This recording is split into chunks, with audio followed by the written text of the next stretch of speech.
nayana-yugala, gaṇḍa, jhalamala. Translation: the eyes of Lord Jagannātha conquered the beauty of blossoming lotus flowers, and his neck was as lustrous as a mirror made of sapphires. Purport: Lord Śrī Caitanya Mahāprabhu usually saw Lord Jagannātha from a distance, standing. But because he had not seen Lord Jagannātha for 15 days, Caitanya Mahāprabhu felt great separation from him. In great eagerness, Caitanya Mahāprabhu crossed the meeting hall and entered the room where food was offered just to see the face of Lord Jagannātha. In verse 210, this action is called maryādā-laṅghana, a violation of the regulative principles. This indicates that one should not come very near a superior. Both the Lord's deity form and the spiritual master should be seen from a distance. This is called maryādā. Otherwise, as it is said, familiarity breeds contempt. Sometimes coming too near the deity or the spiritual master degrades the neophyte devotee. Personal servants of the deity and spiritual master should therefore always be very careful, for negligence may overcome them in their duty. Lord Śrī Caitanya Mahāprabhu's eyes have been compared to thirsty bumblebees, and Śrī Jagannātha's eyes have been compared to blossoming lotus flowers. The author has made these comparisons in order to describe Lord Śrī Caitanya Mahāprabhu while the Lord was deeply absorbed in ecstatic love for Lord Jagannātha. Now, so this is a description of Caitanya Mahāprabhu on seeing Jagannātha after 2 weeks of not seeing him. இது சைத்தன்ய மகாபிரபு அவர்கள் ஜெகநாதரை 2 வாரத்திற்கு பார்க்காமல் இருந்த பிறகு தரிசனத்தை பெற்ற பொழுது ஏற்பட்ட நிகழ்வு. And here the eyes of Jagannātha are compared to lotus flowers. இங்கு ஜெகநாதருடைய கண்கள் தாமரை மலர்களுக்கு ஒப்பிடப்படுகின்றன. And in the previous verse, Lord Chaitanya's eyes are compared to bees. இதற்கு முன்னான பதத்தில் ஜெகநாதருடைய கண்கள் வண்டுகளுக்காக ஒப்பிடப்பட்டது. And as we know, the bee is attracted to the honey in the lotus. நாம் ஏற்கனவே அறிந்தது போன்று இந்த வண்டானது தேனிற்கும் தாமரை மலருக்கும் ஈர்க்கப்படுகிறது. So similarly, Lord Caitanya his eyes were very attracted to seeing the lotus eyes of Jagannātha. அதே போன்று சைத்தன்ய மகாபிரபு அவர்களும் ஜெகநாத அந்த கண்களை கண்டு ஈர்க்கப்பட்டார். So this implies a natural attraction. இதில் நாம் புரிந்து கொள்ள வேண்டியது என்னென்றால் இது ஒரு இயற்கையான ஈர்ப்பு என்பதை புரிந்து கொள்ள வேண்டும். Of course, Caitanya Mahāprabhu himself is the Lord. எப்படி இருப்பினும் சைத்தன்ய மகாபிரபு அவர்களே பகவான் ஆவார். But he's playing the role of a devotee of the Lord. அவர் பகவானது பக்தனான ஒரு பகவானது பக்தனாக தோன்றுகிறார். So he often displays the characteristics of a devotee in relation to the Lord. பெரும்பாலும் அவர் பகவானுடைய பக்தரது தன்மைகளை வெளிப்படுத்துகின்றார். And we know that there are different stages of bhakti. நாம் அறிந்தது போன்று பக்தியில் வெவ்வேறு நிலைகள் உள்ளன. So we have bhakti in sadhana, bhakti in bhava, and bhakti in prema. அவே நாம் அறிந்தது போல் சாதனையில் பக்தி செய்கின்றோம், பிரேமையில் பக்தி செய்கின்றோம், பாவ நிலையில் பக்தி செய்கின்றோம். And the more one advances, the more that attraction for Krishna increases. அவே ஒருவர் பக்தி யோகத்தில் முன்னேற அவருக்கு பகவானிடம் உள்ள ஈர்ப்பு அதிகமாகிக் கொண்டே போகிறது. So in the beginning, because we don't have that much realization of the Lord, our main attraction is to the sadhana itself. ஆரம்ப காலகட்டத்தில் நாம் பகவானை பற்றி முழுமையாக அறியாத காரணத்தினால் நம்முடைய ஈர்ப்பானது சாதனையின் மீதே உள்ளது. So we may be attracted to kirtan, or we may be attracted to deity worship, etc. ஆகவே ஆரம்ப காலகட்டத்தில் நாம் கீர்த்தனத்தின் மீதோ அல்லது பகவானது அர்ச்சனா வழிபாட்டின் மீதோ ஈர்ப்பு கொள்ளலாம். So when that attraction is quite spontaneous, we call that ruchi. இந்த ஈர்ப்பானது சுயமாக தன்னிச்சையாக தோன்றுவதாகவும் இது ருச்சி என்று சொல்லப்படுகிறது. But when the attraction becomes stronger, then we call sakti. இந்த ஈர்ப்பு சக்தியானது அதிகமாக அது ஆசக்தி என்று சொல்லப்படுகிறது. But in a sakti, the attraction is for Krishna himself rather than the name or the deity worship. ஆனால் இந்த ஆசக்தி என்ற நிலையில் நம்முடைய ஈர்ப்பு கிருஷ்ணரிடமே ஏற்படுகின்றது. அவருடைய நாமத்தின் மீதோ அல்லது பகவானை வெளிப்படுவதன் மீதோ குறைந்து விடுகிறது. Of course, the name is not different from the Lord, the deity is not different from the Lord, but finally, first we're attracted to the process of the actions, but later on we become attracted to Krishna himself. எப்படியும் நாமமும் பகவானது விக்கிரகமும் அவரது மாறுபட்டவை இல்லை. இருந்தாலும் நாம் ஒரு காலகட்டத்தில் இந்த வழிபாட்டு முறைகளில் விடுத்து பகவானிடமே அதிக அளவில் ஈர்ப்பு பெறுகின்றோம். And then in bhava stage it is no longer practice because that attraction is natural. பாவ நிலையில் அந்த ஈர்ப்பானது இயற்கையாகவே ஏற்படுகின்றது. ஆகனால் நாம் பழகும் முறையின் மீது அந்த ஈர்ப்பு இருப்பதில்லை. And the Lord reveals himself. மேலும் பகவானின் நிலையில் நமக்கு தன்னை வெளிப்படுத்திக் கொள்கிறார். And when the attraction is 100%, then we call that prema. இந்த ஈர்ப்பு சக்தியானது முழுமையாக 100% இருக்குமாயின் அதை நாம் பிரேமை என்று சொல்கின்றோம். So in that state then the attraction for seeing the Lord and his wonderful eyes will be very spontaneous. அந்த நிலையில் பகவானை பார்ப்பதோ அல்லது அவரது கண்களினால் ஈர்க்கப்படுவதோ தன்னிச்சையாக ஏற்படுகின்றது. And there is no comparison to the beauty of the Supreme Lord. மேலும் பகவானுடைய அந்த அழகிற்கு நாம் எதையும் ஒப்பிட்டு பார்க்க முடியாது. So the Lord's eyes are compared to lotuses. ஆகவே இங்கு பகவானுடைய கண்கள் தாமரைக்கு ஒப்பிடப்படுகின்றன. But rather than compare them to the lotuses, they're superior to lotuses. ஆகவே நாம் இங்கு பகவானுடைய கண்களை தாமரையுடன் ஒப்பிடுவதை விட அது தாமரையை விட மிகவும் அழகானது, மேன்மையானது என்று பொருள் கொள்ள வேண்டும். So his lotus eyes conquer the blossoming lotus. ஆகவே இந்த தாமரை மலர் போன்ற கண்கள் முட்டுவிட்டு பூக்கும் அந்த தாமரையை ஈர்க்கின்றது. So this is a way of trying to describe the beauty of the Lord's eyes. இது நாம் பகவானுடைய கண்களின் அழகை விவரிக்கும் ஒரு வழிமுறையாகும். We can always argue and say, well, you're comparing his eyes to lotuses or superior to lotuses, but lotuses are material. நாம் எப்பொழுது வேணாலும் வாதிடலாம், பகவானுடைய கண்கள் தாமரை மலரை விட அழகானது என்று நீங்கள் கூறுகிறீர்கள், ஆனால் தாமரை மலரோ ஒரு லௌகிகமான பொருள் தானே என்று வாதிடலாம். So definitely there is no comparison between a material lotus and Krishna's spiritual eyes. நிஜமாக நாம் சொன்னால் இந்த லௌகிக தாமரைக்கும் பகவானுடைய ஆன்மீகமான கண்களுக்கும் அழகான கண்களுக்கும் எந்த விதமான ஒப்பீடும் கிடையாது. But if we're comparing it in Vrindavan, then the lotus also are spiritual. நாம் இந்த கண்களுடன் ஒப்பிடும் பொழுது அந்த தாமரையும் ஆன்மீகமயமாகி விடுகிறது. But even then his eyes are superior to the spiritual lotus.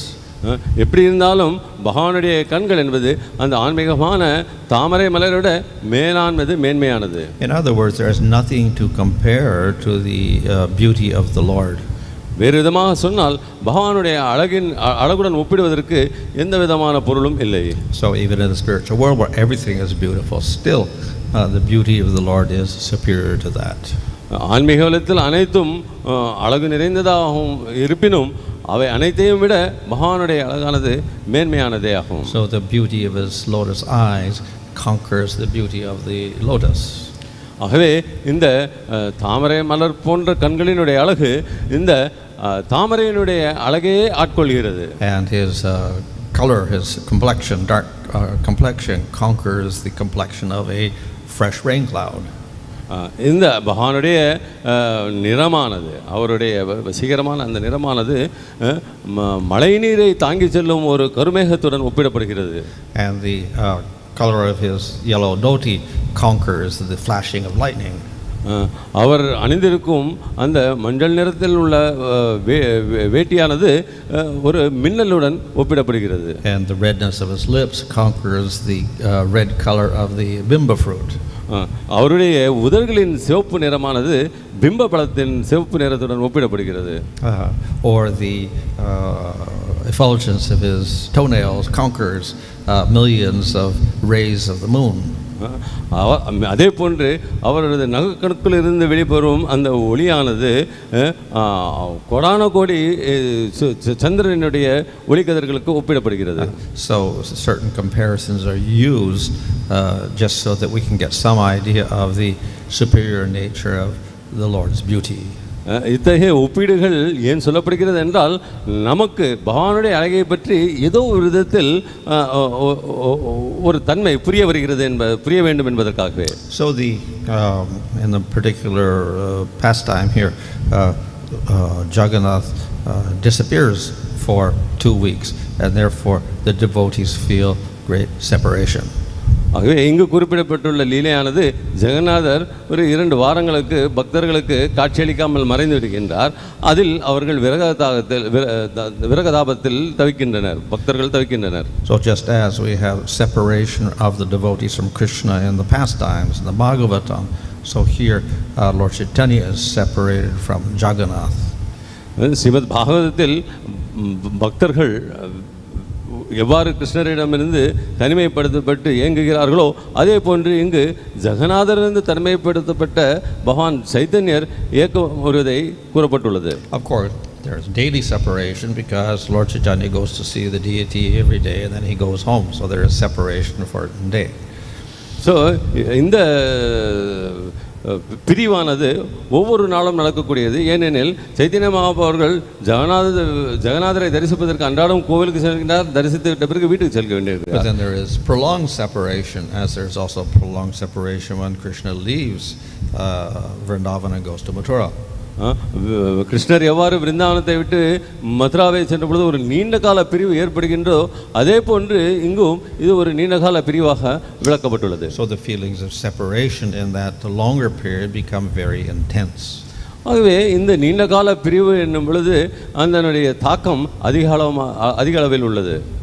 So after 2 weeks separation, then the deity could be seen again.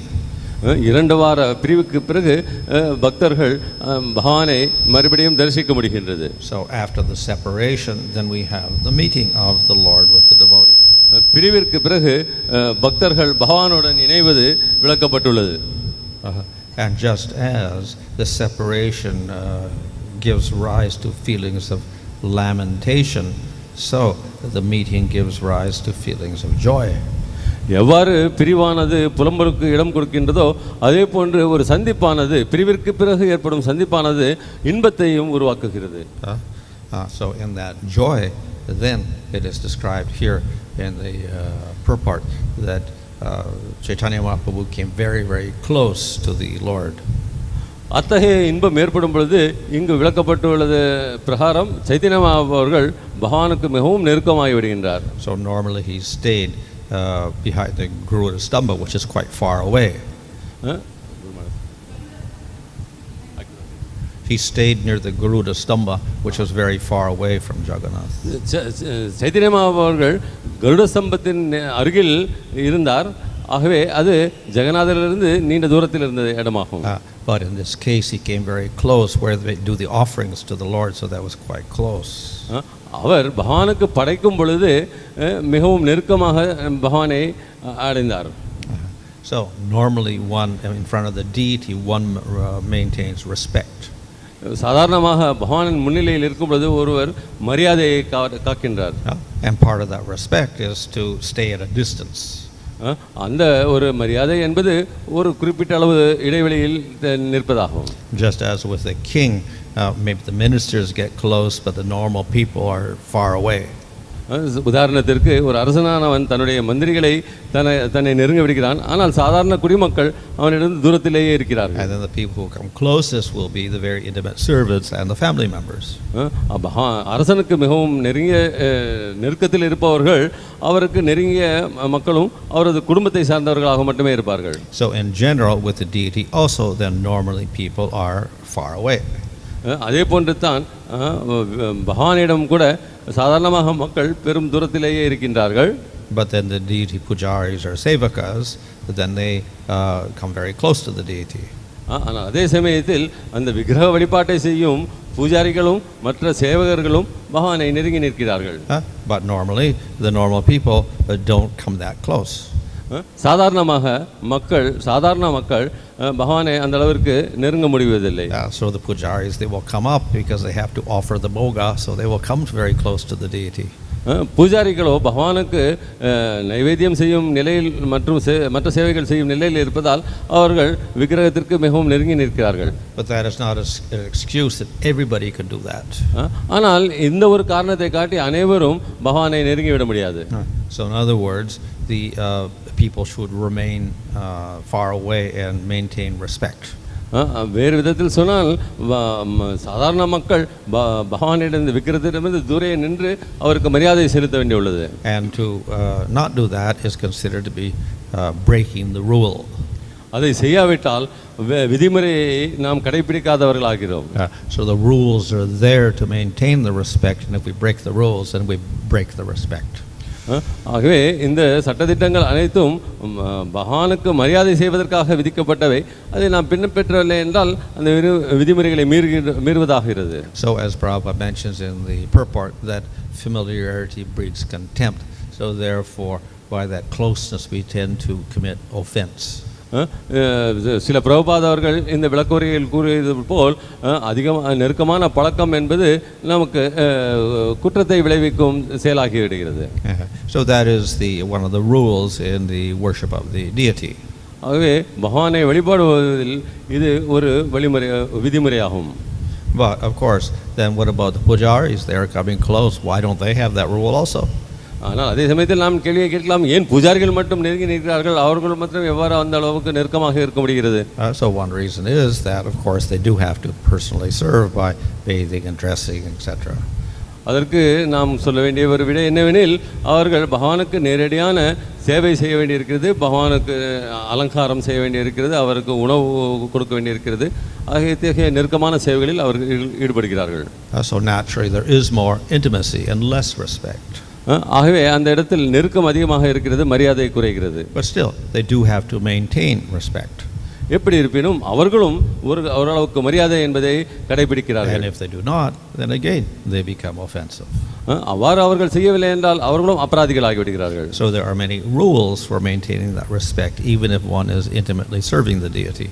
ஆகவே பகவானுக்கு என்னதான் நெருக்கமாக ஒருவர் சேவை செய்தாலும் அவர்களும் கடைபிடிக்க வேண்டிய சட்டதிட்டங்கள் இருக்கின்றன. So therefore we have many rules for deity worship. ஆகவே தான் பகவானை விக்கிரக வழிபாட்டு செய்வதற்கு நமக்கு பல்வேறு விதமான விதிமுறைகள் கொடுக்கப்பட்டுள்ளன. So those are not the rules for the general public, those are the rules for the pujaris. இந்த சட்டதிட்டங்கள் அனைத்தும் பொதுமக்களுக்கானதல்ல, பூஜாரிகளுக்குரியதாகும். And by following those rules then they maintain the respect. அந்த விதிமுறைகளை பின்பற்றுவதன் மூலமாக பூஜாரிகள் கூட அந்த மரியாதையை செலுத்துகிறார்கள். And therefore the devotees who are worshiping the deity have to follow these rules. ஆகவே பகவானை விக்கிரக வழிபாடு செய்யும் பக்தர்கள் கூட இந்த விதிமுறைகளை பின்பற்றியே ஆக வேண்டும். This of course is very much related to Vaidhi Bhakti. இவை அனைத்தும் பெரும்பாலும் வைதி பக்தியுடன் சம்பந்தப்பட்டவையாகும். So Vaidhi Bhakti is Pancharatra, or deity worship is ruled by Vaidhi Bhakti. பஞ்சராத்திர வழிமுறையில் நாம் செய்யும் விக்கிரக வழிபாடானது why this பக்தியினால் ஆட்கொள்ளப்பட்டுள்ளது. But what about Raganuga Bhakti? ஆனால் ராகான பக்தி பற்றி என்ன சொல்ல முடியும்? We see many devotees in Raganuga, they're also worshiping deities. ராகான பக்தியில் இருப்பவர்கள் கூட விக்கிரக வழிபாடு செய்வதை நாம் பார்க்கின்றோம். So if the deities are in the temple, then generally still they follow the Pancharatic principles. அந்த விக்கிரகமானது கோவிலில் இருக்குமானால் அவர்கள் சாதாரணமாக இந்த பஞ்சராத்திர விதிகளை பின்பற்றுகிறார்கள். So we see the deities of the Goswamis in Vrindavan, they maintain the Pancharatic rules. ஆகையால் தான் நாம் பார்க்கின்றோம், பிருந்தாவனத்தில் உள்ள கோஸ்வாமிகள் கூட அவர்களது விக்கிரகங்களை வழிபட்ட பொழுது இந்த பஞ்சராத்திர விதிகளை பின்பற்றினார்கள். And Sanatana Goswami wrote Hari Bhakti Vilas so that the people would understand what those rules were. ஆகவே தான் சனாதன கோஸ்வாமி அவர்கள் ஹரிபக்தி விலாசம் என்ற புத்தகத்தை எழுதினார். இதன் மூலமாக பக்தர்கள் விதிமுறைகளை அறிய முடிகிறது. Still within those rules there is also some flexibility. இந்த விதிமுறைகளில் கூட சில தளர்வுகள் உண்டு. And in that flexibility then some aspects of raga-nuga will manifest. ஆகவே இந்த தளர்வுகள் சில இடங்களில் ராகான பக்தி வெளிப்படும் பொழுது ஏற்படுகின்றன. And thus, though we follow the Hari Bhakti Vilas, it's not that we follow every rule. ஆகவே அவர்களும் ஹரிபக்தி விலாசத்தின் சட்டதிட்டங்களை பின்பற்றினாலும் அனைத்து சட்டங்களையும் பின்பற்றாமல் போகலாம். And then Sanatana Goswami also mentioned, well, we don't follow this. He mentions this, we don't follow this. ஆகவே சனாதன கோஸ்வாமி அவர்கள் நாம் இதை பின்பற்றுவதில்லை என்றும் சொல்கிறார். So, for instance, there's worship of, Krishna and Dwarka with all the queens. So, we don't follow that. ஆகவே உதாரணத்திற்கு துவாரகையில் கிருஷ்ணரை மற்ற அரசிகள் வழிபடும் பொழுது இந்த சட்டதிட்டங்களை அவர்கள் பின்பற்றுவதில்லை. So in other words, for the Gaudiyas in general, the worship is somewhat simplified from the normal pancharatric rules. வேறு விதமாக சொன்னால் கௌடிய வைஷ்ணவர்களின் வழிபாட்டிற்காக இந்த பஞ்சராத்திர விதிகளில் சில தளர்வுகள் ஏற்படுத்தப்பட்டுள்ளன. And then of course for a personal deity, then that devotee who's in Raga-nuga, then he is not bound by the pancharatric rules so much. ஆனால் அதே சமயத்தில் ராகான பக்தி என்ற நிலையில் உள்ள ஒருவர் தன்னுடைய சுயமான விக்கிரகத்தை வைத்து இருக்கும் பொழுது அதில் வலுப்படுவதில் இந்த பஞ்சராத்திர விதிகளால் ஆட்கொள்ளப்படுவதில்லை. And compared to the temple worship, the personal worship could be very, very simple. கோவிலில் செய்யும் விக்கிரக வழிபாட்டுடன் ஒப்பிட்டு பார்க்கும் பொழுது ஒருவர் தன்னுடைய சுயமான விக்கிரகத்திற்கு வழிபாட்டு முறையில் தளர்வுகள் ஏற்படுத்தியிருக்கு. With more dependence on their devotion. அந்த இடத்தில் அந்த ஒரு பக்தருடைய தனிப்பட்ட பக்தியை சார்ந்திருக்கும். So in any case, the devotees in relation to the Lord do maintain respect. எப்படி இருப்பினும் பக்தர்கள் பகவானை வழிபடும் பொழுது ஒரு விதமான மரியாதையை மேற்கொள்கிறார்கள், கடைபிடிக்கிறார்கள். Even in Raga-nuga, they maintain rules. Raganuga பக்தியில் இருப்பவர்கள் கூட ஒரு விதமான சட்டதிட்டங்களை பின்பற்றுகிறார்கள். And in this way, some respect for the Lord remains in all cases. இவ்வாறாக பகவானை எந்த விதத்தில் வழிபட்டாலும் சில விதமான வழிபாட்டு முறைகள் விதிகள் உள்ளன. And as mentioned in the Purport also, then the same would reply to respect for Guru.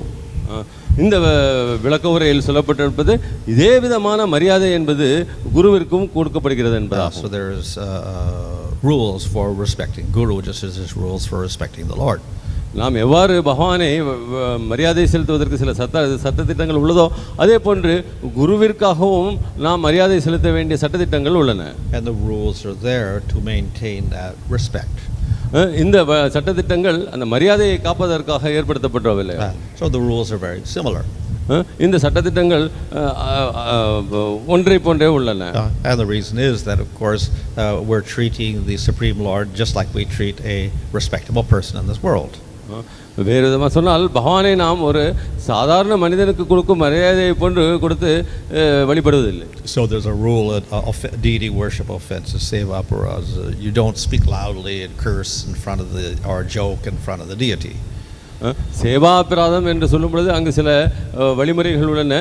உதாரணத்திற்கு நாம் பகவானின் முன்னிலையில் சத்தம் போட்டு பேசக்கூடாது, மேலும் அங்கு நம் நகைக்கக்கூடிய விஷயங்களையும் பேசக்கூடாது.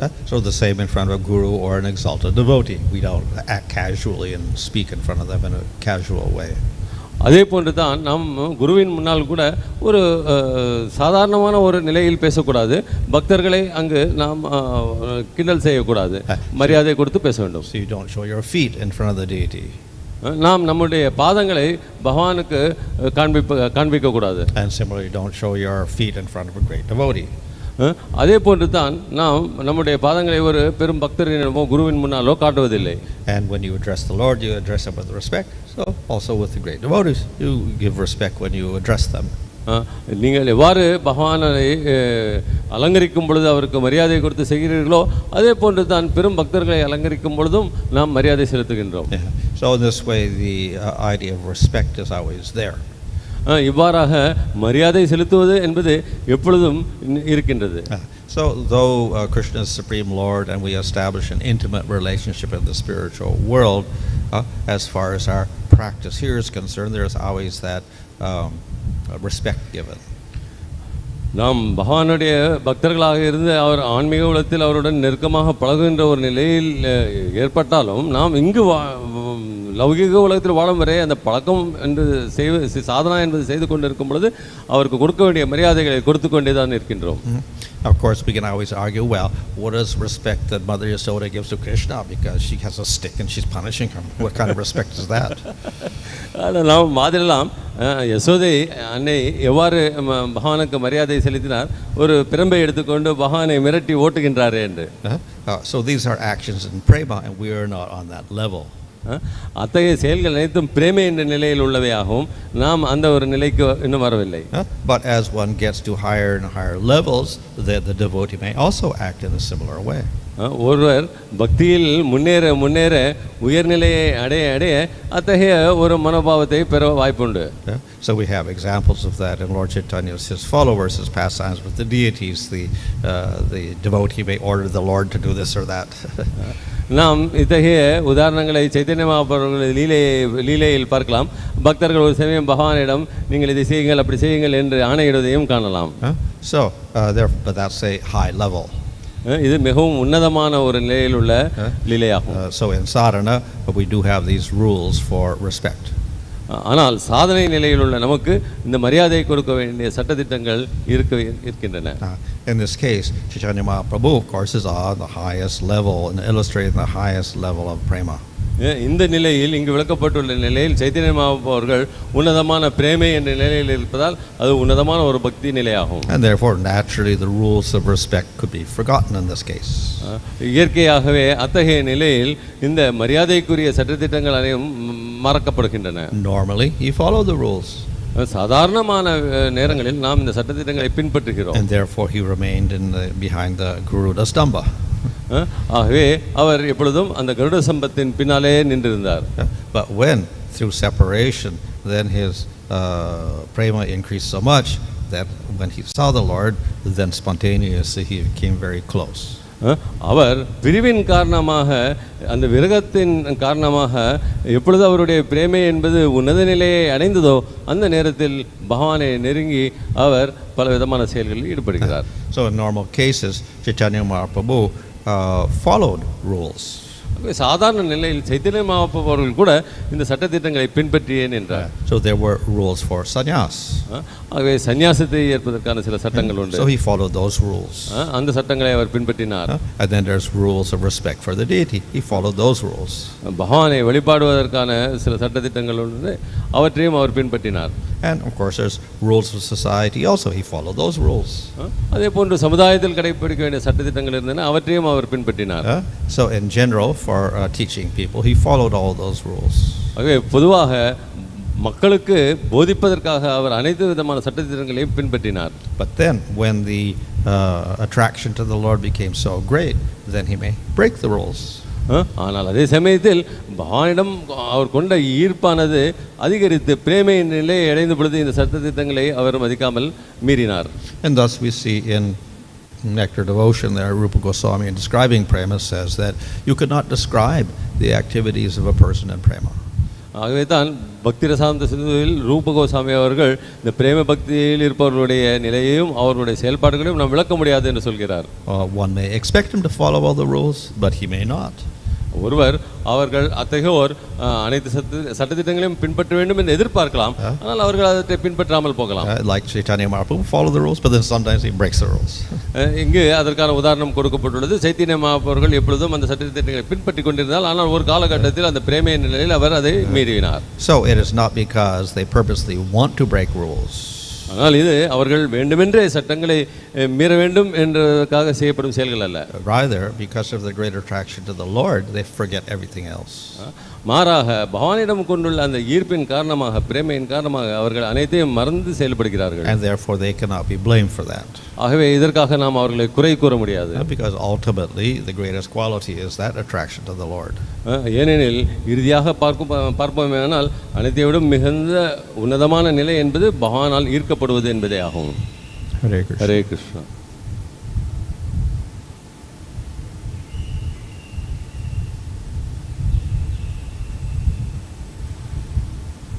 Hare Krishna. Hare Krishna. Maharaj, this is a question on behalf of Bhagavad Raghav Prabhu. So I am just asking. On his behalf I am asking a question. So he is asking that in Pujari Seva, we have a restriction that Brahman initiated devotees go for cooking of the Lord and also for deity worship. But exceptionally it may happen sometimes that the devotees are less or some health problem is there, or some situation, corona is there, where sufficient devotees are not there for cooking or deity service. So in that case, what to do? பகவத் சேவை என்று சொல்லும் பொழுது விக்கிரக வழிபாடு செய்கின்ற பொழுது பகவானுக்கு சேவை செய்வதற்கு பிராமண தீட்சை பெற்ற பக்தர்கள் இருக்க வேண்டும் என்ற விதிமுறை உண்டு. ஆகவே ஒரு சில சமயங்களில் நாம் அத்தகைய சேவையில் ஈடுபடுவதற்கு போதுமான பக்தர்கள் இல்லாத காலகட்டத்தில், பிராமண தீட்சை பெற்ற பக்தர்கள் இல்லாத காலகட்டத்தில் என்ன செய்ய வேண்டும்? Well, the rule is there because we have the rule that you shouldn't worship the deity unless you do have your diksha and your mantras for worshiping the deity. இந்த சட்டமானது அங்கு இருப்பதற்கு காரணம் என்றால் ஒருவர் தீட்சை பெற்று அந்த மந்திரங்களை பெற்று அவற்றின் உச்சரித்து அதன் மூலமாகவே பகவானை வழிபட முடியும் என்பதற்காகும். So of course ultimately by getting a mantra from guru that signifies that you have a level of qualification. எப்படி இருப்பினும் குருவினிடம் இருந்து பெறப்படும் மந்திரத்தின் காரணமாக ஒரு பக்தருக்கு ஒரு குறிப்பிட்ட அளவு தகுதி இருக்கிறது என்பது வெளிப்படுகிறது. In other words, it is an external sign that you are a qualified devotee. வேறு விதத்தில் சொன்னமேயானால் இது நீங்கள் பக்தர் என்பதற்கான வெளிப்படையான ஒரு தகுதி நிலையாகும். And then a qualified devotee can worship the deity. So அந்த ஒரு தகுதி உள்ளவர்கள் பகவானை வழிபட முடிகிறது. But this of course is external. ஆனால் இது ஒரு வெளிப்படையான அடையாளமே. There may be a great devotee who doesn't have the mantras, but he may have more devotion than any qualified devotee. அதே சமயத்தில் மந்திரத்தை பெறாத ஒரு தகுதி பெற்ற பக்தர் மற்ற பக்தர்களோட தகுதி பெற்ற ஒருவர் அந்த நிலையில் இருக்கக்கூடிய சாத்தியங்கள் உண்டு. So on the absolute level he's more qualified to worship the deity than everybody else. அத்தகைய நிலையில் பார்க்கும் பொழுது அந்த பக்தர் மற்ற பக்தர்களிட அதிகமான தகுதியை பெற்றிருக்கிறார் பகவானை வழிபாடு செய்வதற்கு. But then again we don't want to break the normal rules. ஆனால் அதே சமயத்தில் நாம் இந்த சாதாரண சட்டதிட்டங்களை மீற விரும்புவதில்லை. So the same for cooking, we can say, well, the person, we don't have anyone to cook, but anyway, he's very devotional, so let him cook. We could give that excuse. ஆனால் அதே போன்று தான் பகவானுக்கு சமையல் செய்வதிலும் கடைபிடிக்க முடியும். ஒருவருக்கு அதிகமான பக்தி இருக்கிறது என்ற நிலையில் அவர் சமைக்கலாம் என்று நாம் சொல்ல முடியும். And it may be true. Yes, he is a better devotee than some of the initiated devotees. அது உண்மையாக கூட இருக்கலாம். தீட்சை பெற்ற பக்தர்களை விடவும் அவர் முன்னேறிய நிலையில் இருக்கலாம். But then we also have to be careful that then we just allow everybody to worship a cook who are maybe not so qualified also. ஆனால் அதே சமயத்தில் நாம் மிகவும் கவனமாக இருக்க வேண்டும். அதை காரணம் காட்டி தகுதியற்றவர்கள் கூட சமைக்க முன் வரக்கூடாது, அவர்களுக்கு நாம் இடம் கொடுக்கக்கூடாது. So we try to maintain that rule as much as possible so that we can maintain some sort of standard even of devotion, even though that is external sign. ஆகவே தான் நாம் இந்த தீட்சை பெற்ற ஒருவரே பகவத் சேவையில் ஈடுபட வேண்டும், நேரடி சேவையில் ஈடுபட வேண்டும் என்ற ஒரு விதிமுறையை கடைபிடிக்க முயற்சிக்கின்றோம். Yeah, but then the other problem or other question would be, well, better that somebody does it than nobody does it, and there's no offering to the Lord at all. ஆனால் அதே சமயத்தில் நாம் வேறொரு கேள்வியையும் கேட்கலாம். பகவானுக்கு எந்த விதமான நைவேத்தியம் செய்யாமல் போவதை விட யாரோ ஒருவர் சமைத்து பகவானுக்கு நைவேத்தியம் செய்வது மேலல்லவா என்று சொல்லலாம். So that is true. Definitely we should have the offering. அது உண்மையே, நாம் நிச்சயமாக பகவானுக்கு நைவேத்தியம் செய்தே ஆக வேண்டும். But as much as possible we should make arrangements so there is qualified people at all times available. ஆனால் முடிந்த வரையில் நாம் முயற்சி செய்து பகவானுக்கு அத்தகைய சேவைகள் செய்வதற்கு தகுதியான பக்தர்கள் இருக்கிறார்கள் என்பதை நிர்ணயித்துக் கொள்ள வேண்டும். And that is why for instance, the deity worship ministry is not eager to have people install deities in temples unless they have sufficient people for cooks, for pujari work, etc. And if there's not enough, then they don't want to give them permission. இந்த ஒரு காரணத்திற்காகத்தான் நமது விக்கிரக வழிபாட்டு அமைச்சகமானது அத்தகைய தகுதி இல்லாத இடங்களில் விக்கிரகங்களை நிறுவக்கூடாது, பிராணபிரதிஷ்டை செய்யக்கூடாது என்ற ஒரு சட்டத்தை வைத்திருக்கிறார்கள். So they probably have numbers. You need so many pujaris for so many deities and so many cooks for so many deities, and if you don't have enough, then you may fall into this position of, okay, this one's sick and now we don't have enough people, so then you call in someone else.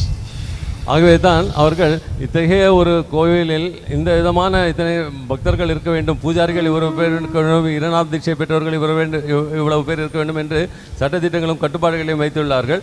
அவ்வாறு இல்லாத நிலையில் அத்தகைய பக்தர்களை கொண்டு வருவதற்கு முயற்சிக்கிறார்கள். Thank you, Maharaj. I will tell him, Maharaj.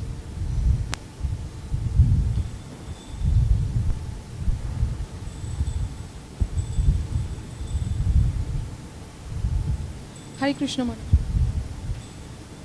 Hare Krishna Maharaj. We see that some devotees, they reason that Krishna says aham bija pradapita, that I am the seed giving father, so he is my father and I can act like a child in front of him. So when they see the deities, they behave in a very normal way without expected respect. So how do we understand this? And sometimes they also reason that they do this in Vrindavan. Like people in Vrindavan, they go in front of the Lord and they express their love. So sometimes the people may imitate it. So how do we understand it and how do we make them understand? கேள்வி என்னவெனில், கிருஷ்ணரே அனைத்துக்கும் மூல காரணமானவர், அனைவருக்கும் வித்தாக நிற்பவர் என்று கூறி சில பக்தர்கள் உரிமை எடுத்துக்கொண்டு கிருஷ்ணருடைய குழந்தை நான், ஆகவே குழந்தை என்ற முறையில் தந்தையிடம் எவ்வாறு வேண்டுமானாலும் பழகலாம் என்று உரிமை எடுத்துக்கொண்டு பல்வேறு நடவடிக்கைகளில் பகவானின் முன்னால் ஈடுபடுகிறார்கள். அவர்கள் மேலும் பிருந்தாவனத்தில் உள்ள சகஜியர்களையும் மேற்கோள் காட்டுகிறார்கள். இத்தகைய ஒரு நிலையில் நாம் என்ன செய்ய வேண்டும்? On the path of Raganuga, then definitely the mood to the deity is more informal. Raganuga நிலையில் இருப்பவர்களுக்கு பகவானுடைய உள்ள தொடர்பானது சாதாரணமான ஒரு நிலையில் இருக்கின்றது. And nothing wrong with that if you actually have that type of attraction. உங்களுக்கு அத்தகைய ஒரு ஈர்ப்பு இருக்குமே ஆனால் அதில் எந்த விதமான தவறும் இல்லை. However, the danger of that is that one may use as an excuse. ஆனால் உண்மையில் அதில் இருக்கும் அபாயம் என்னவெனில், ஒருவர் அதை ஒரு தவறான ஒரு நிலையில் உபயோகப்படுத்தலாம். So one is casual not because one has great attraction to the Lord, but because one is lazy. ஆகவே பகவானிடம் ஈர்ப்பில்லாத ஒருவர் தன்னிச்சையாக செயல்படுவார் ஆனால் அவர் சோம்பேறியாக கூட இருக்கலாம். So we won't do any offering today because I'm too tired. பகவானுக்கு எந்த விதமான அர்ப்பணமும் நைவேத்தியமும் செய்யாமல் இருப்பேன், ஏனென்றால் நான் மிகவும் அசர்ந்து போயிட்டேன் என்று கூறலாம். களைப்புடன் we say, well, Krishna's sick today, he doesn't want to eat. மேலும் கிருஷ்ணன் என்று நோய்வாய்ப்பட்டிருக்கிறார், ஆகவே அவர் உண்ணமாட்டார் என்று சமைக்காமல் இருக்கலாம். So on the excuse of being very spontaneous and understanding the mood of the Lord, then we can concoct all sorts of things. ஆகவே நான் பகவானுக்கு மிகவும் நெருக்கத்தில் உள்ளேன், அவரை புரிந்து கொள்கிறேன் என்ற காரணத்தை காட்டி நாம் பல்வேறு விதமான குறைகளில் ஈடுபடலாம். So that's why Bhakti-siddhanta Saraswati Thakur and Srila Prabhupada a little bit careful about introducing that mood, because it does give rise to excuse for laxity. ஆகவே தான் பக்தி சித்தாந்த சரஸ்வதி தாக்கூர் அவர்கள் இந்த ஒரு வழிமுறையை அறிமுகப்படுத்த தயங்கினார், ஏனெனில் இத்தகைய ஒரு வழிமுறையானது கவனக்குறைவை கொண்டு வருகிறது.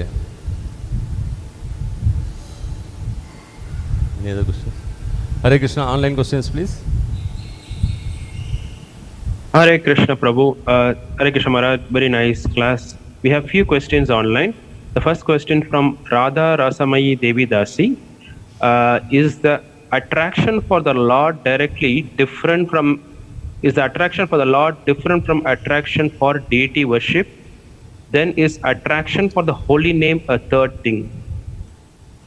பகவானிடம் ஏற்படும் ஈர்ப்பானது விக்கிர வழிபாடில் ஏற்படும் ஈர்ப்பிலிருந்து மாறுபட்டதா, அதே போன்று புனித நாமத்தில் உள்ள ஈர்ப்பும் இவற்றிலிருந்து மாறுபட்டதா? What was the second part? The attraction for the holy name, third thing. Well, obviously the deity is non-different from Krishna. உண்மையில் பார்த்தால் இந்த விக்கிரகமானது பகவானிலிருந்து மாறுபட்டதல்ல. So if we're attracted to deity worship, then we should be attracted to the Lord. ஆகவே விக்கிரக வழிபாட்டில் ஈடுபாடு இருக்குமானால் நாம் பகவானிடம் ஈடு கொண்டுள்ளோம் என்பதே ஆகும். But we may also be attracted to the process of that worship. ஆனால் அதே சமயத்தில் நாம் அந்த வழிபாட்டு முறையின் மீது ஈர்ப்பு கொள்ளலாம். So some devotees may be interested in learning more mantras. சில பக்தர்கள் அதிக அளவில் மந்திரங்களை பயில்வதில் அக்கறை காட்டலாம். Or they may be interested in showing mudras. அல்லது அவர்கள் முத்திரைகளை செய்வதில் அதிக ஈடுபாடு காட்டலாம். Or different processes of offering arti, etc. Aarthi போன்ற அர்ப்பணங்களில் பல்வேறு விதமான வழிமுறைகளை பின்பற்றுவதில் அதிக ஆர்வம் காட்டலாம். Obviously it's all absolute, but definitely the attraction to the Lord in the worship is superior. இவை எனதும் முழுமையான ஒரு நிலையிலேயே இருக்கின்றன, எப்படி இருப்பினும் பகவானிடம் கொள்ளும் ஈடுபாடானது இவற்றை விட மேலானதாகும். And the same with chanting the name. அவ்வாறே பகவானுடைய நாமத்தை உச்சரிப்பதும் ஆகும். So the name is not different from the Lord. நாமம் என்பது பகவானிலிருந்து மாறுபட்டதல்ல. But then some people are very interested in the melodies. ஆனால் அதே சமயத்தில் சில மக்கள் அந்த ராகத்துடன் சொல்வதில் அதிக ஈடுபாடை காமிக்கிறார்கள். So of course it's related to the Lord, it's praise of the Lord, but still if the interest goes that way, it is always preferable to have the interest in the Lord rather than everything else. ஆகவே இது அந்த வழிமுறையை பின்பற்றுவதில் காட்டும் ஈடுபாடாக மாறிவிடுமே, ஆனால் பகவானிடம் கொண்டுள்ள அந்த ஈடுபாடானது இது வேறுபடுகிறது. So I think Vishnu Chakravarti mentions that in Madhya Kadambani.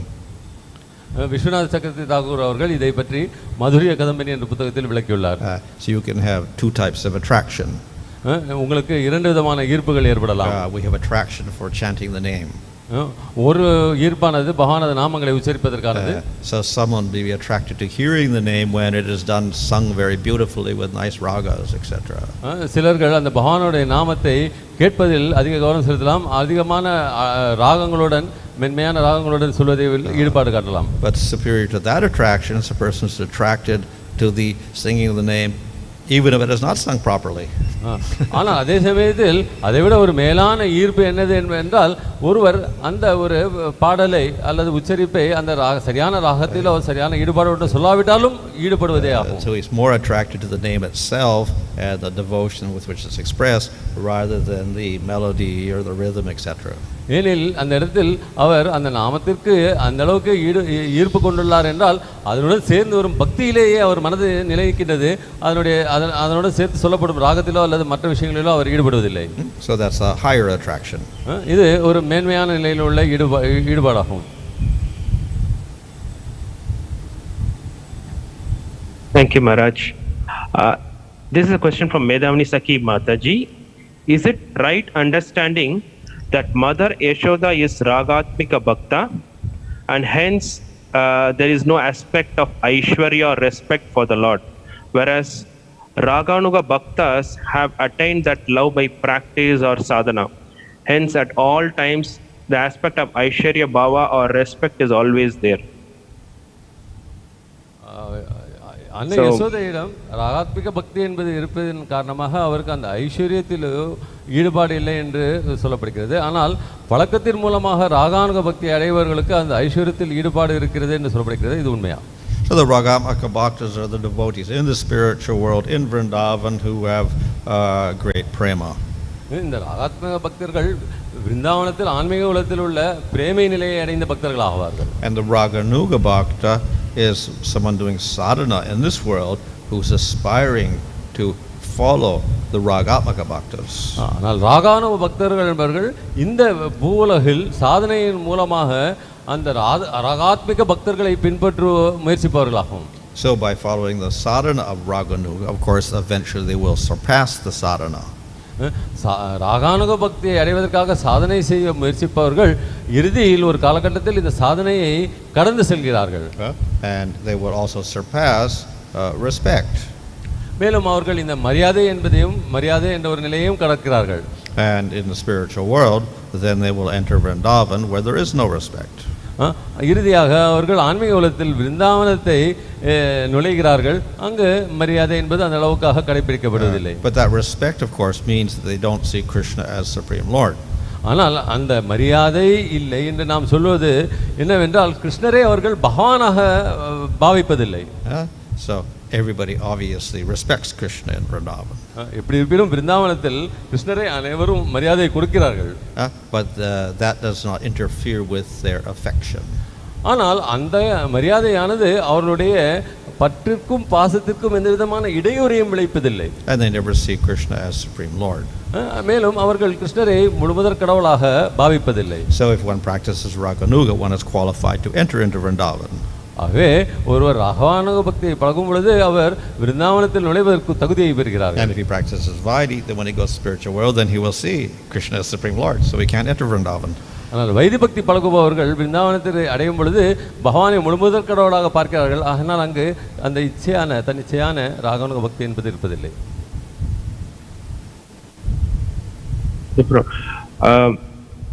There is another question from Srinivas Prabhu. Sometimes we find it difficult to explain spiritual subject matter using material examples or analogies. In such cases, how is such spiritual information communicated from spiritual master to disciple?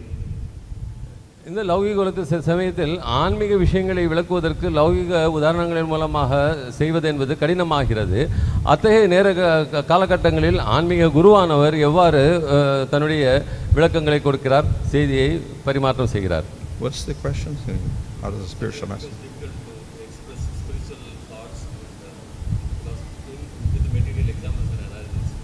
Oh. Yeah.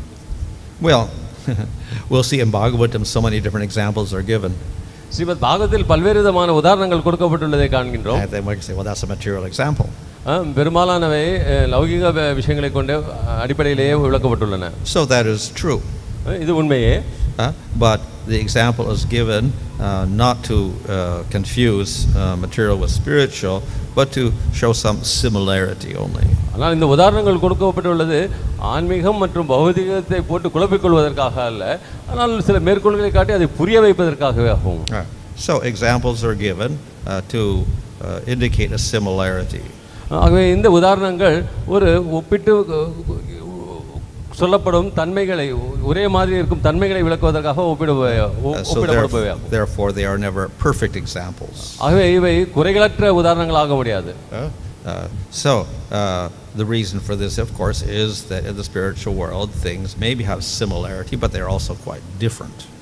இதற்கு காரணம் என்றால் ஆன்மீக உலகத்தில் உள்ள இந்த விஷயங்கள் ஓரளவு ஒப்பான தன்மைகளை கொண்டிருக்கலாம், ஆனால் அதே சமயத்தில் அவை அதே விஷயங்கள் ஆகிவிட முடியாது.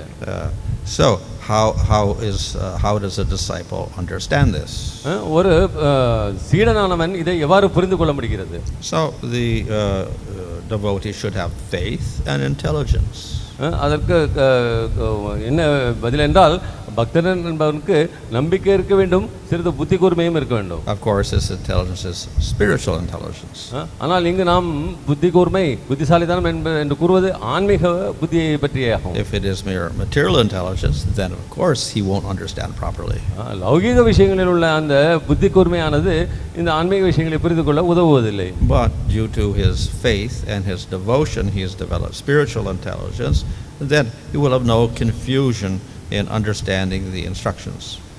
ஆனால் அவன் அந்த நம்பிக்கையின் மூலமாக பழக்கம் செய்யும் பொழுது அவனுக்கு அந்த ஆன்மீக புத்தி கூர்மை என்பது பெறப்பெற்று குரு கூறும் அந்த உதாரணங்களை அவன் புரிந்து கொள்ளக்கூடிய சக்தியை பெறுகின்றான். And he will understand that those words also have a limitation because of our limitation of our material intelligence. அதே சமயத்தில் சொல்லப்பட்ட அந்த வார்த்தைகளுக்கு ஒரு மேலளவு என்பது புரிந்து கொள்ளக்கூடிய, விளக்கக்கூடிய ஒரு சக்தி என்பது ஒரு அளவுக்குட்பட்டே இருக்கிறது என்பதையும் அவன் புரிந்து கொள்கின்றான். Thanks for detailed explanation. I have just a couple of questions if you have time. There is a question from Madan Mohan Prabhu. How to give respect to Guru Maharaj and devotee according to Shastra? Shastra Subahu. சாஸ்திரங்கள் அடிப்படையில் ஒரு குருவிற்கும் பக்தர்களுக்கும் நாம் எவ்வாறு மரியாதை செலுத்த வேண்டும்? Well, I guess you should understand what Scripture says then. You should understand what Scripture says and follow it. நீங்கள் இதற்கு சாஸ்திரங்கள் என்ன சொல்கிறது என்பதை புரிந்து கொண்டு அவற்றை பின்பற்ற வேண்டும். There is one more last question. If a devotee gets attracted towards service like book distribution or other services than concentrating on deity, darshan or chanting, how can we understand, Maharaj? If you are attracted to specific services. ஒரு பக்தனானவன் விக்கிர வழிபாடு போன்ற நேரடியான சேவைகளை விட புத்தக விநியோகம் போன்ற சேவைகளில் ஈடுபாடு கொண்டுள்ளானே, ஆனால் அதை நாம் எவ்வாறு புரிந்து கொள்ள வேண்டும்? Well, all types of devotional service are spiritual and they are beneficial. உண்மையில் சொன்னால் அனைத்து விதமான ஆன்மீக சேவைகளும் அனைத்து விதமான பகவத் சேவைகளும் ஆன்மீகமானவையே. அதன் மூலமாக பக்தர்கள் பலனையும் பெறுகிறார்கள். But our main process for spiritual advancement is not those services but chanting Krishna's name. ஆனால் நமது ஆன்மீக முன்னேற்றத்திற்கு முக்கியமான சேவைகள் இத்தகைய சேவைகள் அல்ல, பகவானது நாமத்தை உச்சரிப்பதே ஆகும். So therefore, if we do those services and we chant, then very good. We can do that service very nicely. ஆகவே நாம் அத்தகைய சேவைகளில் ஈடுபடுவதோடு மட்டுமல்லாமல் நாமத்தை கவனத்துடன் உச்சரிப்போமேயானால் அத்தகைய சேவைகளிலும் நாம் அதிகமாக ஈடுபடலாம், பக்தியில் முன்னேறலாம். But if we don't chant, then when we do that service, our devotional attitude may not be so strong. ஆனால் நாம் ஜபம் என்பதை செய்யாமல் நாமத்தை உச்சரிக்காமல் அத்தகைய சேவையில் ஈடுபடுவோமே ஆனால் அவற்றிலிருந்து பெரும் பலனோ அல்லது அதிலிருந்து எடுக்கப்படும் பலன்களோ நமக்கு கிடைப்பதில்லை. So the ideal situation is we combine them both and we do them both very strongly.